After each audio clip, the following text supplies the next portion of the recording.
Hello दोस्तों, मेरा नाम है राहुल वर्मा और एक बार फिर से मैं आप सभी का स्वागत करता हूं अपने इस यूट्यूब चैनल पर। दोस्तों, आज हम पढ़ रहे हैं विश्व जनसंख्या वितरण, घनत्व और वृद्धि। दोस्तों, ये 12th क्लास की जो पुस्तक है मानव भूगोल के मूल सिद्धांत, इसका ये दूसरा चैप्टर है।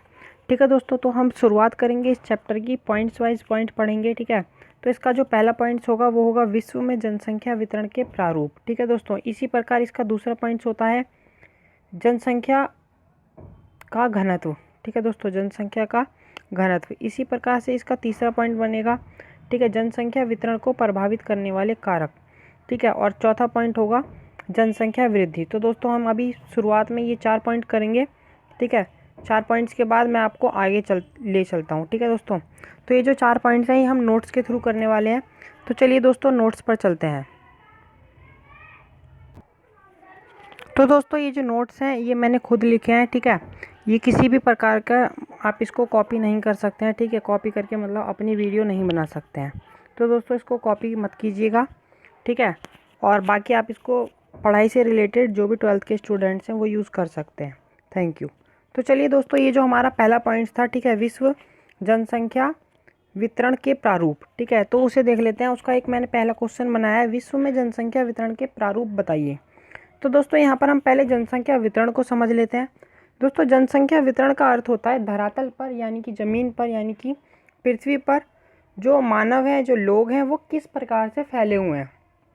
ठीक है दोस्तों, इसी को बोला जाता है जनसंख्या का वितरण यानी कि जनसंख्या का डिस्ट्रीब्यूशन। तो दोस्तों, इसका दूसरा पॉइंट समझते हैं, जनसंख्या वितरण का प्रारूप कैसा है। तो दोस्तों, जो जनसंख्या वितरण का प्रारूप है वो असमान है। ठीक है, कुछ क्षेत्रों में जनसंख्या बहुत अधिक है और कुछ क्षेत्रों में जनसंख्या बहुत कम है। तो देख लेते हैं, यहाँ से नोट से पढ़ते हैं।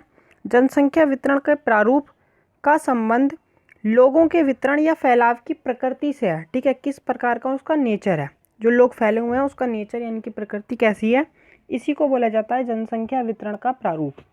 तो दोस्तों, धरातल पर जनसंख्या वितरण असमान है। ठीक है, जनसंख्या वितरण का प्रारूप कैसा है, असमान है। मोटे तौर पर विश्व की जनसंख्या का 90% जो है, ठीक है, विश्व के अंदर जितनी भी जनसंख्या है उसका 90% जो है वो उसके 10% स्थल भाग पर स्थित है। कहने का मतलब है 10% जो स्थल भाग है उस पर 90% जनसंख्या निवास करती है। ठीक है दोस्तों, तो इसको एक बार इस प्रकार से समझते हैं कि ये एक अर्थ है। ठीक है, अर्थ का ये 10% भाग है। सपोज किया हमने, इस 10% भाग पर जो पॉपुलेशन है वो 90% है। ठीक है, इस पर जो पॉपुलेशन है वो 90% है और बाकी ये जो भाग बच रहा है, ठीक है, बाकी ये जो सारा भाग बच रहा है, ये जो सारा भाग है इस पर केवल 10% पॉपुलेशन रहती है। तो इसीलिए बोलते हैं जनसंख्या वितरण का जो प्रारूप है वो असमान है। ठीक है दोस्तों, आशा करता हूँ आपको समझ में आया होगा ये वाला पॉइंट। तो दोस्तों, इसके आगे चलते हैं। इसी में विश्व के 10 सर्वाधिक आबादी वाले देशों में विश्व की 60% जनसंख्या निवास करती है। ठीक है दोस्तों, इन देशों में से जो 6 देश हैं वो एशिया में स्थित हैं। ठीक है दोस्तों, इन देशों में से जो 10 देश हैं उनमें से 6 देश एशिया में स्थित हैं। तो दोस्तों, एक बार एशिया में आपको बता देता हूँ एशिया क्या है। एशिया एक महाद्वीप है। चलिए एक बार इसको आपको मैं मैप पर दिखा देता हूँ। तो चलिए मैप पर चलते हैं। दोस्तों, ये एक मैप है, ठीक है, जिसके अंदर विश्व के जितने भी महाद्वीप हैं उनके बारे में दिखाया गया है। तो दोस्तों, हमें इसके अंदर देखना है एशिया को। ठीक है दोस्तों, आप देख सकते हैं जो ऑरेंज कलर वाला पार्ट है वो एशिया महाद्वीप है। ठीक है, एशिया महाद्वीप के कोई 2 देशों के नाम आपको मेरे को बताने हैं कमेंट बॉक्स में। चलिए देख लेते हैं एशिया महाद्वीप जो है वो कहाँ पर है। ठीक है, ऑरेंज वाला आपको दिखा देता हूँ। ये देखिए दोस्तों, ये वाला जो पार्ट है इसे एशिया कहा जाता है। ठीक है दोस्तों, विश्व के ये सारे महाद्वीप हैं। ठीक है दोस्तों, ये यहाँ पर ये यूरोप, ये अमेरिका और ये अमेरिका का नॉर्थ पार्ट और ये अमेरिका का साउथ पार्ट। ठीक है दोस्तों, तो ये सारे महाद्वीप होते हैं और जब एशिया को और यूरोप को मिला दिया जाता है तो इसको बोलते हैं यूरेशिया। ठीक है दोस्तों, इसको बोलते हैं यूरेशिया। यहाँ पर आप देख सकते हैं ये जो लिखा हुआ है ये यूरेशिया।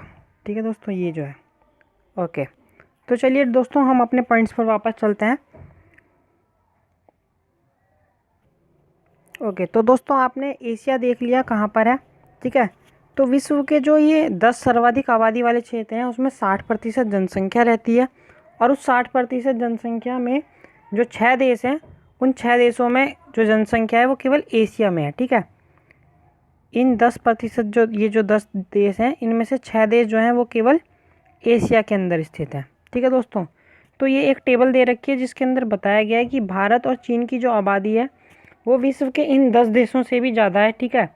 इनका अगर टोटल भी आप कर लेंगे तो इनसे अकेले ज़्यादा इनकी केवल इन 2 देशों की आबादी है, और ये दोनों देश एशिया के अंदर स्थित हैं, ठीक है दोस्तों।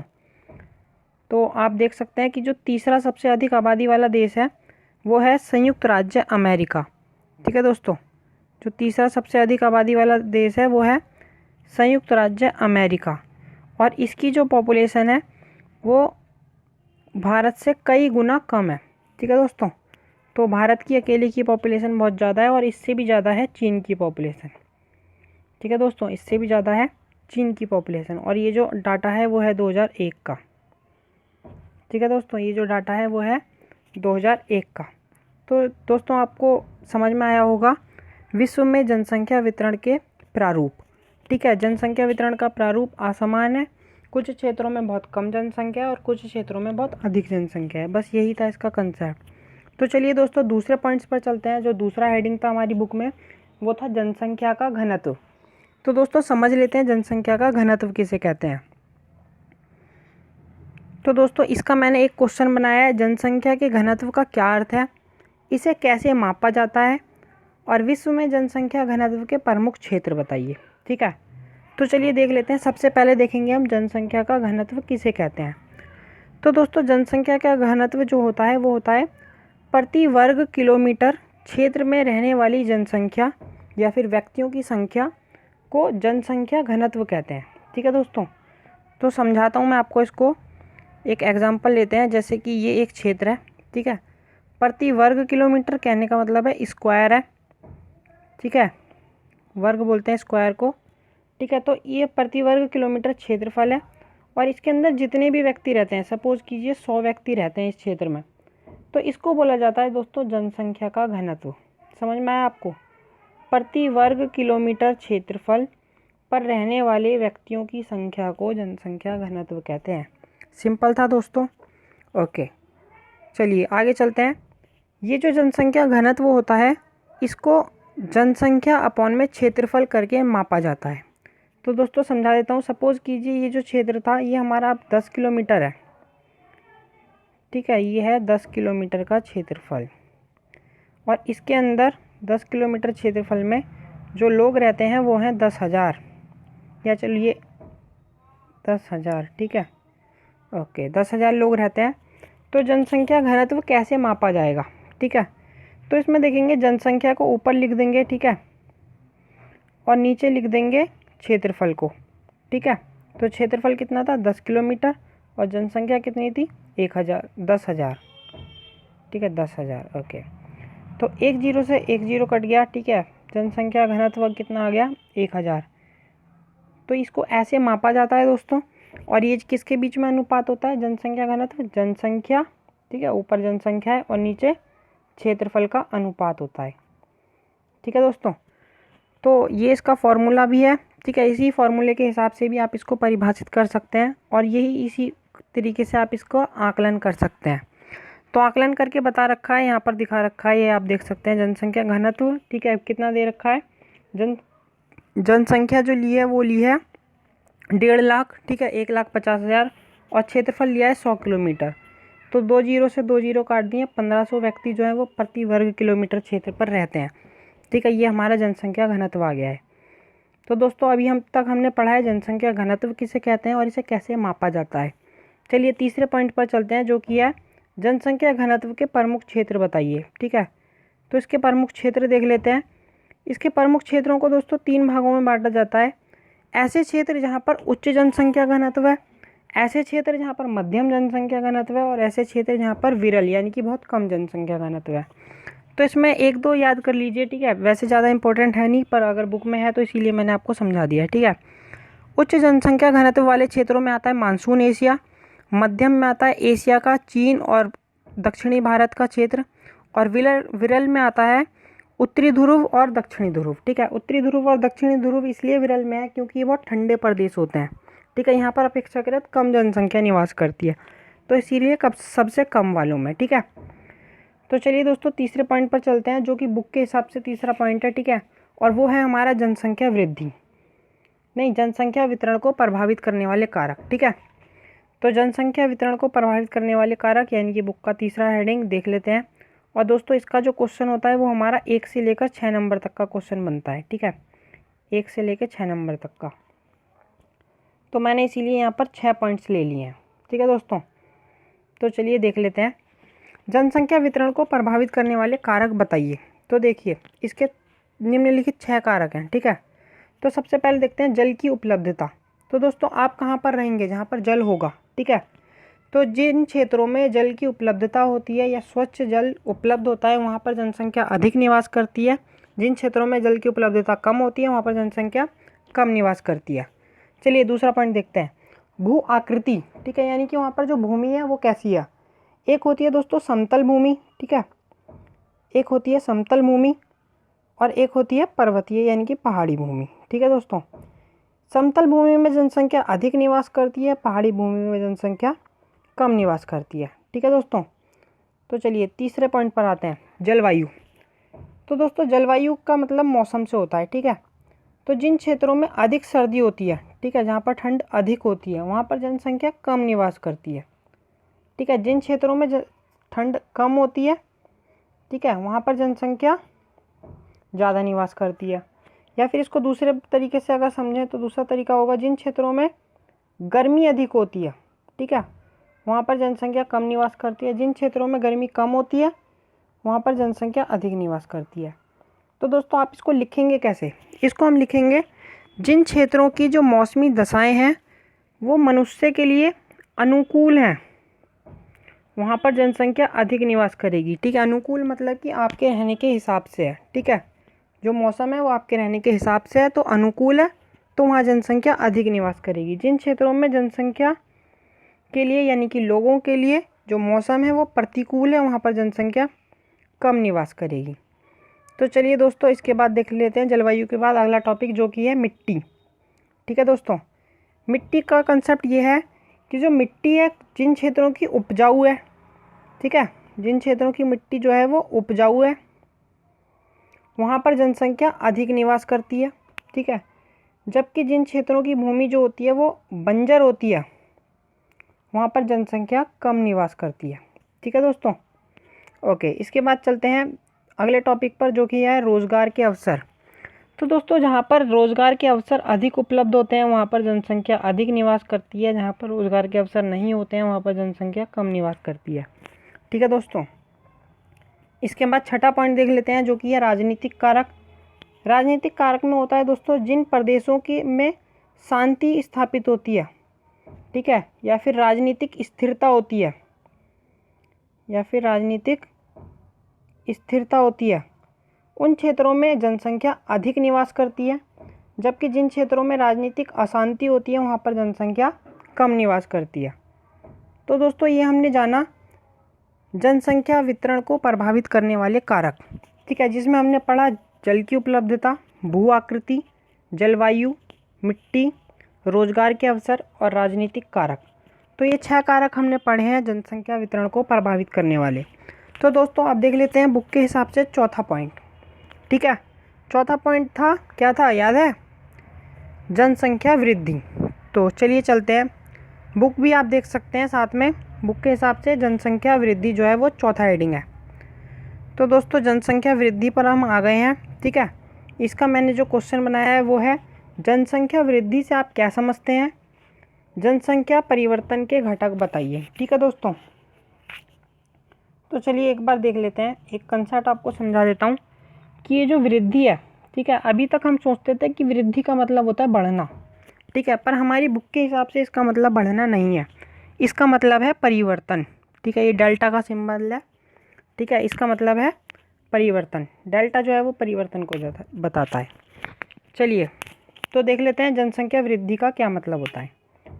तो दोस्तों किसी निश्चित अवधि के दौरान किसी निश्चित क्षेत्र के निवासियों की संख्या में परिवर्तन को जनसंख्या वृद्धि कहते हैं। चलिए एक उदाहरण के जरिए आपको समझाता हूँ।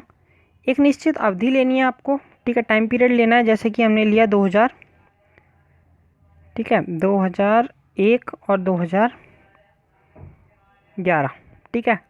एक निश्चित क्षेत्र लिया, इस निश्चित क्षेत्र में पहले 100 व्यक्ति रहते थे और अब वर्तमान में 110 हो गए हैं, ठीक है। पहले 100 व्यक्ति थे, अब वर्तमान में 110 हो गए हैं। तो दोस्तों देखिए जनसंख्या वृद्धि की परिभाषा क्या बनी, किसी निश्चित समय अवधि के दौरान, जो कि हमने ये ली, किसी निश्चित क्षेत्र में, जो कि हमने ये बनाया है, जनसंख्या या निवासियों की संख्या में परिवर्तन, ठीक है, को जनसंख्या वृद्धि कहते हैं। तो दोस्तों ये हो सकता है 100 से 110 हो गया हो, या फिर हो सकता था ये 100 से 90 हो गया हो। अगर ये 90 भी हो जाता तब भी इसको जनसंख्या वृद्धि ही कहते, ठीक है दोस्तों। तो चलिए समझाता हूँ क्यों। ये जो जनसंख्या वृद्धि है, इसका कंसेप्ट में दो कंसेप्ट और होते हैं, जनसंख्या की धनात्मक वृद्धि और ऋणात्मक वृद्धि, ठीक है दोस्तों। धनात्मक वृद्धि तब कहा जाता है जब जनसंख्या में वृद्धि हो जाती है, ठीक है, यानी कि जब वो 100 से 110 हो रहे थे ना, तो इसे बोलेंगे धनात्मक वृद्धि। और जब ये 100 से 90 हो रहे थे तो इसे बोलेंगे दोस्तों ऋणात्मक वृद्धि। तो आशा करता हूँ जनसंख्या वृद्धि का कंसेप्ट आपको समझ में आ गया होगा। जनसंख्या वृद्धि का मतलब जनसंख्या परिवर्तन से होता है, ठीक है दोस्तों। तो देख लेते हैं जनसंख्या परिवर्तन किन किन कारणों से होता है, यानी कि जनसंख्या परिवर्तन के घटक बताइए। तो चलिए इसके 3 घटक होते हैं, जो कि है जन्म दर, मृत्यु दर और प्रवास, ठीक है दोस्तों, जो कि है जन्म दर, मृत्यु दर और प्रवास। कहने का मतलब है इस निश्चित क्षेत्र में 100 व्यक्तियों पे ये जो 10 व्यक्ति एक्स्ट्रा आए थे, हो सकता है ये जन्म दर के कारण आए हों, कुछ बच्चों की जन्म हो गया हो, ठीक है, या फिर हो सकता है ये कुछ व्यक्ति यहाँ पर ऐसे ही रहने के लिए आ गए हों, ठीक है, यानी कि कुछ व्यक्तियों ने यहाँ पर प्रवास किया हो, ठीक है दोस्तों। तो इसीलिए भी हो सकता है यहाँ पर लोग आकर रहने लग गए हों, ठीक है, यानी कि एक कारण हो सकता है जन्म दर और एक कारण हो सकता है प्रवास, ठीक है, जनसंख्या वृद्धि का। तो दोस्तों दूसरा कारण भी होता है इसका, ठीक है, जो कि था जनसंख्या परिवर्तन में 90 जब हो रहे थे, तो 90 होने का एक कारण हो सकता है मृत्यु दर, ठीक है, कुछ लोग की हो सकता है मृत्यु हो गई हो, 100 से 90 हो गए इसीलिए।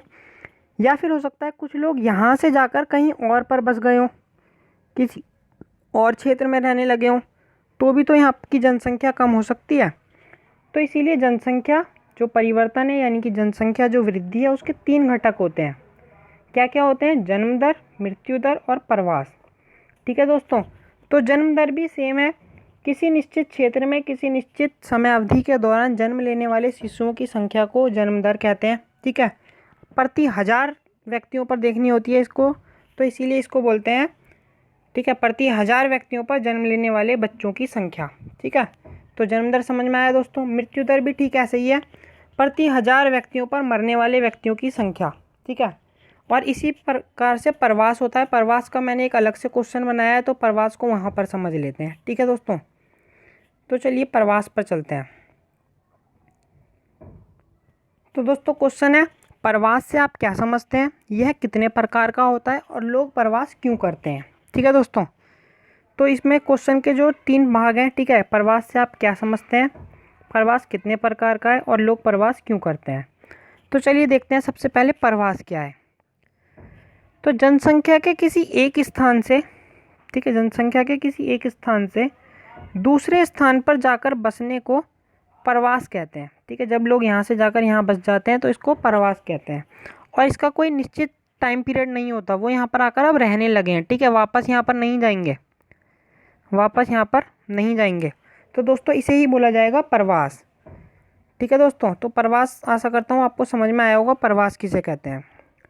तो दोस्तों ये जो लोग यहाँ से जाकर यहाँ पर आके बस रहे हैं, ठीक है, इस स्थान को बोलते हैं उद्गम स्थान और इस स्थान को बोलते हैं गंतव्य स्थान, ठीक है दोस्तों। बुक में आप देख सकते हैं प्रवास वाला जो हेडिंग है उसके अंदर उद्गम स्थान और गंतव्य स्थान।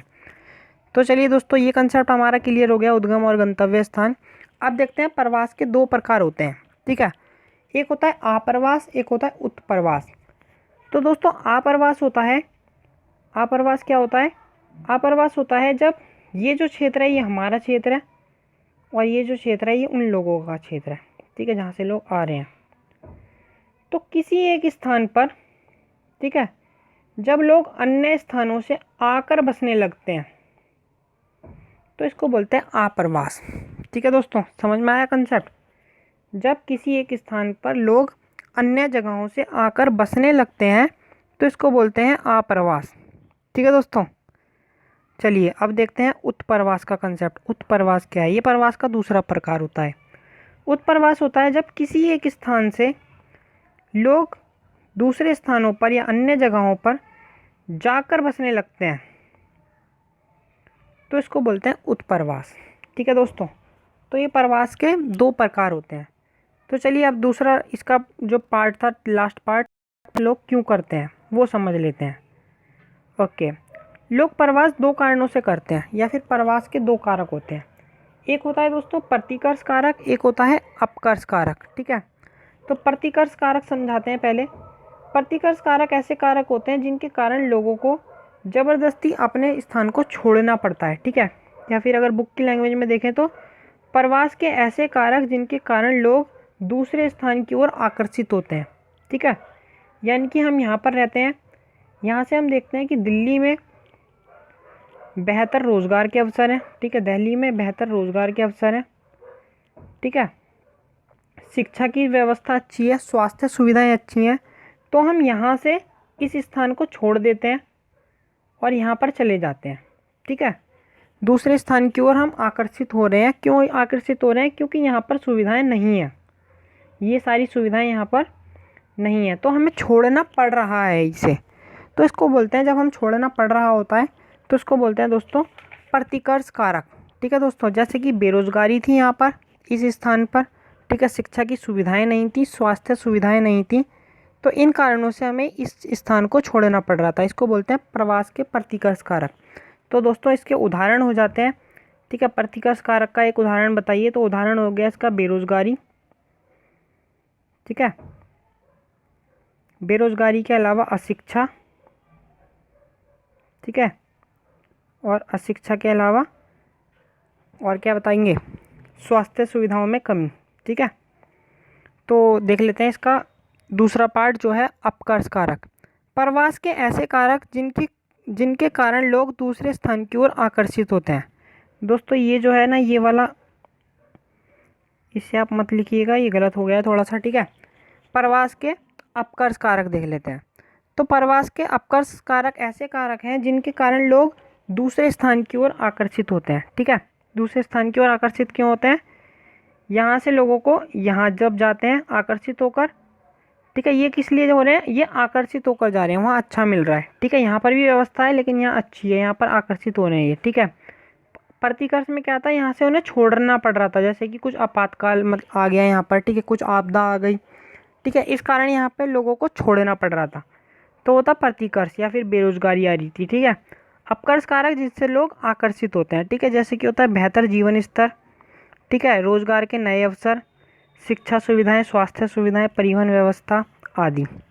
तो दोस्तों ये थे प्रवास के अपकर्ष कारक। ठीक है, तो दोस्तों अभी तक का जो हमने 4 पॉइंट्स बुक में दिखाए थे वो कर लिए हैं। ठीक है, 4 पॉइंट्स के बाद अब वापस बुक पर चलते हैं। ठीक है, और बुक के आगे के पॉइंट्स बताता हूँ मैं आपको। ठीक है, तो चलिए बुक पर चलते हैं वापस। तो दोस्तों हमने पढ़ लिया है जनसंख्या वितरण के प्रारूप। ठीक है, पहला पॉइंट। दूसरा पॉइंट हमने पढ़ लिया है जनसंख्या का घनत्व। ठीक है, तीसरा पॉइंट हमने पढ़ लिया है जनसंख्या वितरण को प्रभावित करने वाले कारक, और चौथा पॉइंट हमने पढ़ लिया है जनसंख्या वृद्धि। ठीक है दोस्तों, चौथा पॉइंट हमने पढ़ लिया है जनसंख्या वृद्धि।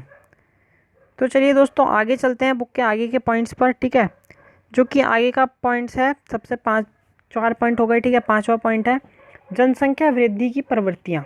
ठीक है, तो 5वां पॉइंट जनसंख्या वृद्धि की प्रवृत्तियाँ, इसको देखेंगे और इसको देखने के बाद वापस आते हैं जनसंख्या के 2 गुना होने की अवधि पर। ठीक है, तो जनसंख्या वृद्धि की प्रवृत्तियाँ आपको मैं दिखा देता हूँ। ठीक है, बता देता हूँ। तो चलिए नोट्स पर चलते हैं।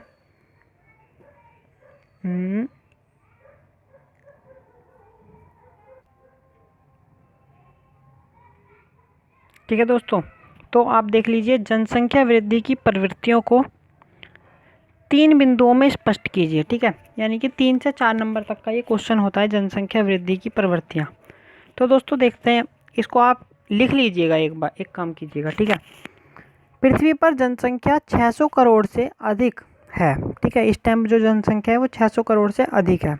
इस आकार तक पहुंचने में जनसंख्या को कई शताब्दियां लग गईं, ठीक है। शताब्दियां मतलब 100 साल से अधिक, बहुत सारे समय लग गया, ठीक है। मोटे तौर पर जनसंख्या वृद्धि की इस प्रवृत्ति को 3 भागों में बांटा जाता है, ठीक है।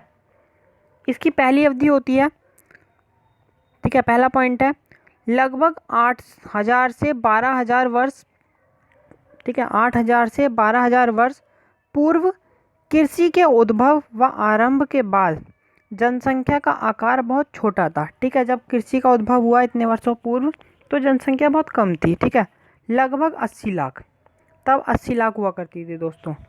इसके बाद दूसरा पॉइंट है ईसा की पहली शताब्दी में जनसंख्या 30 करोड़ थी, ठीक है, जबकि 1750 ईस्वी के आसपास औद्योगिक क्रांति के समय विश्व की जनसंख्या 55 करोड़ हो गई थी, ठीक है।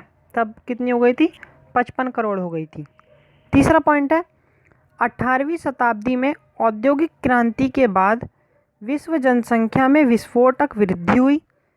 प्रौद्योगिकी प्रगति ने, ठीक है, प्रौद्योगिक प्रगति ने मृत्यु दर घटाने में और तेज़ी से जनसंख्या वृद्धि करने में सहायता की। यानी कि जब तकनीक आ गई, ठीक है, जब प्रौद्योगिक वृद्धि हो गई तो मृत्यु दर घट गई और जनसंख्या में तीव्र वृद्धि हुई, ठीक है दोस्तों। तो इसका एक चार्ट है, चार्ट मैं आपको दिखा देता हूँ, ठीक है। चार्ट से आपको आसानी से समझ में आ जाएगा, बाकी ये 3 पॉइंट लिख लीजिए जल्दी से। चलिए चलते हैं चार्ट की ओर। तो दोस्तों ये बुक का ही चार्ट है, ठीक है, जो बुक के अंदर है, आपके बुक के अंदर आप देख सकते हैं चित्र 2.3, ठीक है। तो ये आपको बताता है कि जनसंख्या वृद्धि की प्रकृति, ठीक है, या प्रवृत्तियाँ। तो चलिए देखते हैं, यहाँ से लेके यहाँ तक जो जनसंख्या है वो निम्न बढ़ रही है, ठीक है, कोई ज़्यादा बढ़ावट नहीं है। इसके बाद कुछ समय बाद ये जनसंख्या बढ़ी, ठीक है, लेकिन ये जो तीसरी अवस्था है इसमें ये जनसंख्या तीव्र गति से बढ़ गई, ठीक है। आप देख सकते हैं चार्ट पहले यूँ था, लेकिन अभी एकदम से यूँ हो गया, ठीक है। इसका मतलब है जनसंख्या में एकदम से बहुत ज़्यादा वृद्धि आ गई, ठीक है, जो कि हमने पढ़ा था, ठीक है। जिसका तीसरा बिंदु तो क्या था, याद है आपको, कि 18वीं शताब्दी में जनसंख्या में विस्फोटक वृद्धि हुई, ठीक है। तो जनसंख्या में विस्फोटक वृद्धि हुई है और 1999 में ये 6 अरब हो गई, ठीक है। 1999 में ये 6 अरब हो गई। तो चलिए दोस्तों देख लेते हैं अगला पॉइंट, ठीक है, जो कि है विश्व जनसंख्या के 2 गुना, ठीक है दोस्तों, जो कि है विश्व जनसंख्या के 2 गुना होने की अवधि। तो दोस्तों ये वाला पॉइंट भी आपको लिखना है, ठीक है। इसके मैं आपको नोट्स नहीं दे रहा हूँ लिखे हुए, ठीक है, मैं आपको बोल रहा हूँ, आप लिख लीजिए जल्दी से। विश्व जनसंख्या के 2 गुना होने की अवधि, ठीक है, हेडिंग है ये।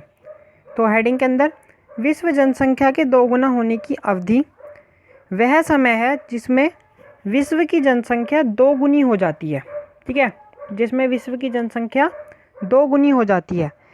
इस समय के अनुसार जनसंख्या वृद्धि की तुलना में, ठीक है, जनसंख्या वृद्धि की तुलना में समय जो है वो कम होता जा रहा है, ठीक है। ये जो समय है यानी कि ये आप टेबल देख सकते हैं, ये वाली, ठीक है। जनसंख्या वृद्धि जो 2 गुना हो रही है उसमें जो समय है वो बहुत कम होता जा रहा है, ठीक है। कहने का मतलब है इस दौरान ये 50 लाख थी, ठीक है, ठीक है, 50 लाख के बाद 50 करोड़, ठीक है, 50 करोड़ से शुरुआत करेंगे। इस वाले पॉइंट को आप काट दीजिए एनसीईआरटी के अनुसार। तो 1650 से शुरुआत करेंगे तो 50 करोड़ से जनसंख्या 100 करोड़ हुई, 100 करोड़ से 200 करोड़ हुई, 200 करोड़ से 400 करोड़ हुई, 400 करोड़ से 800 करोड़ अपेक्षित है, ठीक है। क्योंकि जो हमारी बुक है वो 2006 की है, तो 2012 के बारे में ही नहीं बताएगी, ठीक है। तो चलिए यहाँ पर आते हैं, इनको ही देख लेते हैं। तो 50 से 100 करोड़, 100 से 200 करोड़ और 200 से 400 करोड़, इतना डाटा देखें तो अगर, तो 50 करोड़ से इसे 100 करोड़ होने में 200 वर्ष का समय लगा, ठीक है। फिर 100 करोड़ से 200 करोड़ होने में 80 वर्ष का समय लगा और 200 करोड़ से 400 करोड़ होने में 45 वर्ष का समय लगा। यानी कि ये जो समय है ये घट रहा है। तो दोस्तों एक बार दोबारा से बता देता हूँ हमने क्या पढ़ा है। हमने पढ़ा है विश्व जनसंख्या के 2 गुना होने की अवधि का क्या अर्थ है। तो उसका अर्थ होता है कि एक ऐसी समय अवधि जिसमें विश्व की जनसंख्या 2 गुना हो जाती है, और ये जो समय अवधि है ये लगातार घट रही है। कहने का मतलब है जनसंख्या वृद्धि दर लगातार बढ़ रही है, ठीक है दोस्तों। तो चलिए ये वाला पॉइंट हमारा यहाँ पर क्लियर हो जाता है। इसके बाद दोस्तों अगले पॉइंट की ओर चलते हैं, ठीक है। और जो अगला पॉइंट है वो है जनसंख्या परिवर्तन के स्थानिक प्रतिरूप या प्रारूप, ठीक है। तो दोस्तों हमने पढ़ा था अभी कुछ समय पहले जनसंख्या वृद्धि, जिसमें मैंने आपको बताया था ये जो वृद्धि है इसका मतलब होता है परिवर्तन, ठीक है दोस्तों। तो ये वही पॉइंट है जनसंख्या वृद्धि के स्थानिक प्रारूप, ठीक है दोस्तों। तो चलिए देख लेते हैं, समझ लेते हैं इसको, ये क्या है। इस पॉइंट्स के अनुसार है कि जनसंख्या परिवर्तन का स्थानिक प्रारूप हमें बताता है कि विश्व के विभिन्न भागों में जनसंख्या वृद्धि दर भिन्न भिन्न है, यानी कि अलग अलग है, ठीक है। ये हमें बताता है कि विश्व के जो विभिन्न भाग हैं उनमें जनसंख्या की वृद्धि दर अलग अलग है, ठीक है। जैसे कि अफ्रीका में सबसे अधिक जनसंख्या वृद्धि दर है जो कि है 2.4, ठीक है, जो कि है 2.4, ठीक है। ये जो है ये वाली अनुमानित है, तो इसे मैंने नहीं बताया इसीलिए, ठीक है। इस जबकि यूरोप में जनसंख्या वृद्धि दर बहुत कम है जो कि है 0.2, ठीक है। यूरोप की है 0.2, ये रहा यूरोप, ठीक है। और ये रही यूरोप की 0.2, आप देख सकते हैं आगे, ठीक है। इस प्रकार यूरोप में जनसंख्या लगभग स्थिर हो गई है, ठीक है। तो दोस्तों ये हमने जाना जनसंख्या परिवर्तन के स्थानिक प्रारूप, जिसमें हमने पढ़ा कि जनसंख्या परिवर्तन के स्थानिक प्रारूप हमें बताते हैं कि विश्व के विभिन्न विभिन्न भागों में जो जनसंख्या वृद्धि दर है वो अलग अलग है, जिसमें हमने पढ़ा अफ्रीका की 2.4 है और यूरोप की 0.2 है, ठीक है। तो दोस्तों ये वाला पॉइंट भी हमारा क्लियर हो जाता है। इसके बाद आता है हमारा, ठीक है, इसके बाद आता है हमारा जनसंख्या परिवर्तन का प्रभाव, ठीक है, जिसके अंदर हमें देखना है ये जो जनसंख्या बढ़ रही है, ठीक है, ये जो जनसंख्या बढ़ रही है इससे क्या क्या प्रभाव पड़ रहा है। तो दोस्तों सबसे पहला प्रभाव पड़ रहा है जो संसाधन है हमारे, ठीक है, जो संसाधन है वो ख़त्म हो जा रहे हैं, ठीक है, संसाधनों में कमी आने लगी है। पर्यावरण को नुकसान पहुंच रहा है, ठीक है, पर्यावरण प्रदूषण हो रहा है, ठीक है दोस्तों। और इसके अलावा अनेक बीमारियां फैल रही हैं जैसे कि HIV एड्स, ठीक है, और बाकी यहाँ पर बहुत सारी बीमारियों के नाम लिख रखे हैं, वो आप देख लीजिएगा, ठीक है। तो दोस्तों ये थे जनसंख्या परिवर्तन का प्रभाव, ठीक है, जनसंख्या वृद्धि का प्रभाव जिसमें हमें पढ़ना था। ओके दोस्तों, इसके बाद बुक का जो लास्ट पॉइंट है और जो कि बहुत ही महत्वपूर्ण पॉइंट है, ठीक है, बहुत ही इंपॉर्टेंट पॉइंट है, जो कि है जननांकिकीय संक्रमण का सिद्धांत, ठीक है दोस्तों, जो कि है जननांकिकीय संक्रमण का सिद्धांत। तो दोस्तों इसको मैं आपको अपने नोट्स के अनुसार बताऊंगा, ठीक है, नोट्स के अनुसार पढ़ेंगे इसको, ठीक है। इसकी 3 अवस्थाएं होती हैं जो कि हम चलो नोट्स के अनुसार पढ़ते हैं, तो नोट्स पर चलते हैं। तो दोस्तों जननांकिकीय संक्रमण सिद्धांत का मैंने क्वेश्चन बनाया है, जननांकिकीय संक्रमण सिद्धांत की 3 अवस्थाओं की विवेचना कीजिए, मतलब कि 3 अवस्थाएं इसकी बताइए। तो दोस्तों देख लेते हैं सबसे पहले ये सिद्धांत, ठीक है दोस्तों। कुछ ना जो कंप्यूटर से लिखते हैं तो थोड़ा सा हो जाता है, ठीक है, जबकि ये है ऐसे ही, ठीक है, जबकि आप लेकिन सिद्धांत ऐसे लिखिएगा, ठीक है, सिद्धांत, ठीक है, पॉइंट लगाकर। ओके तो चलते हैं, देख लेते हैं, ठीक है। चलिए जननांकिकीय संक्रमण सिद्धांत। तो जननांकिकीय संक्रमण सिद्धांत हमें बताता है कि जैसे ही समाज ग्रामीण, खेतीहर और अशिक्षित अवस्था से उन्नति कर नगरीय, औद्योगिक और साक्षर बनता है, तो किसी प्रदेश की जनसंख्या उच्च जन्म और उच्च मृत्यु दर से निम्न जन्म और निम्न मृत्यु दर में परिवर्तित हो जाती है। यह परिवर्तन निम्नलिखित 3 अवस्थाओं में होता है। तो दोस्तों एक बार दोबारा से बता देता हूँ क्या पढ़ा हमने यहाँ पर हमने पढ़ा है कि जो एक समाज है जब उसमें खेती की जा रही है, ठीक है, जब उसमें खेती की जा रही है तब वहाँ पर जो जन्म दर है वो अधिक होती है और मृत्यु दर भी अधिक होती है, ठीक है। इसके बाद हमने पढ़ा जब ये समाज एक साक्षर बन जाता है, शिक्षित हो जाता है और एक नगरीय समाज बन जाता है, ठीक है, मतलब कि शहरों के रूप में, सिटी के रूप में ये डेवलप हो जाता है, ठीक है, ये मेरी बिल्डिंग है, ओके। जब ये सिटी के रूप में डेवलप हो जाता है, नगरीय बन जाता है, औद्योगिक बन जाता है, तो यहाँ पर जन्म दर भी कम हो जाती है और मृत्यु दर भी कम हो जाती है। तो दोस्तों यही ये सिद्धांत हमें बताता है।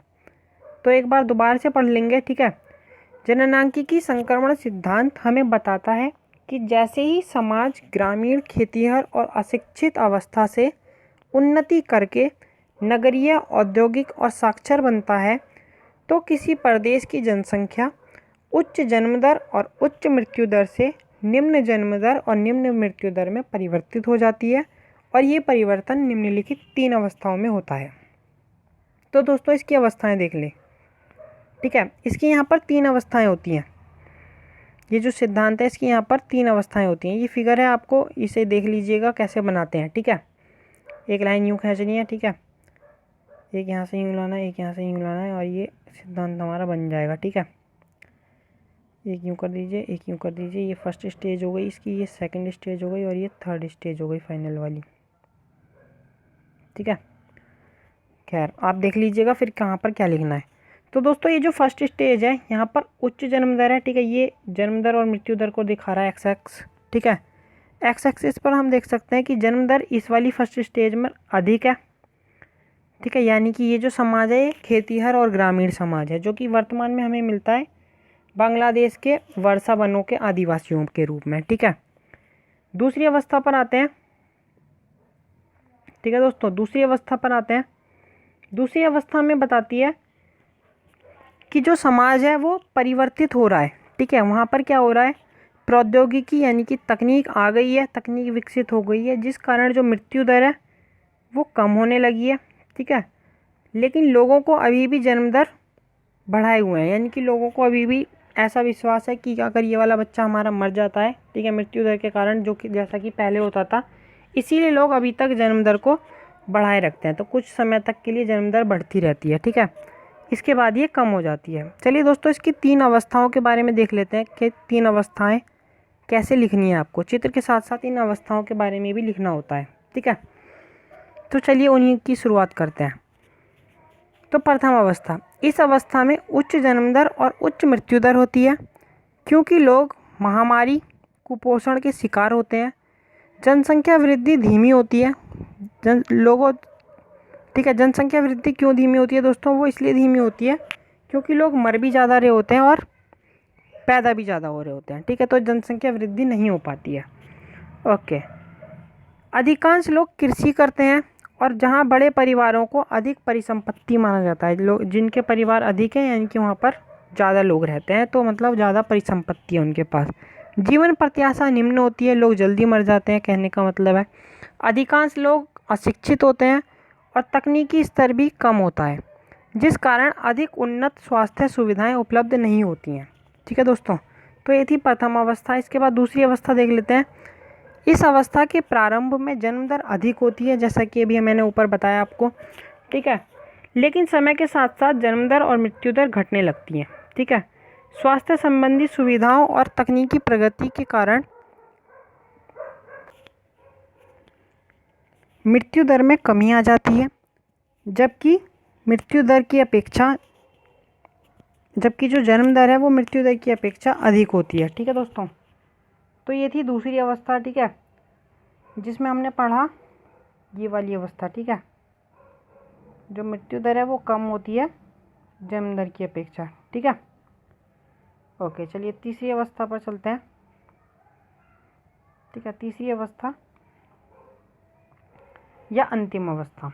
ठीक है, इस अवस्था में जन्म दर और मृत्यु दर दोनों बहुत कम हो जाती हैं। ठीक है, जो कि सिद्धांत की ये वाली अवस्था है, जहाँ पर ये जो ख़त्म हो जाते हैं ना, इसके बाद ये जो होती है ये यहाँ पर ये ऐसे हो जाती हैं। ठीक है, जन्म दर और मृत्यु दर दोनों बहुत कम हो जाती हैं। जनसंख्या या तो स्थिर हो जाती है या फिर बहुत ही मंद गति से बढ़ती है। इस अवस्था में जनसंख्या नगरीय और अशिक्षित से शिक्षित हो जाती है। ठीक है, नगरीय हो जाती है और शिक्षित हो जाती है, और तकनीकी स्तर भी बहुत उन्नत हो जाता है, जिस कारण स्वास्थ्य सुविधाएं अधिक विकसित हो जाती हैं। ठीक है दोस्तों, तो ये थी इसकी तीसरी अवस्था। तो दोस्तों हमने पढ़ लिया है। ठीक है, दूसरा चैप्टर। तो दूसरा चैप्टर पढ़ने के लिए और वीडियो को देखने के लिए थैंक यू। आपको ये वीडियो कैसा लगा प्लीज़ कमेंट बॉक्स में ज़रूर बताइएगा, और चैनल को जल्दी से जल्दी सब्सक्राइब कर लीजिए। Thank you.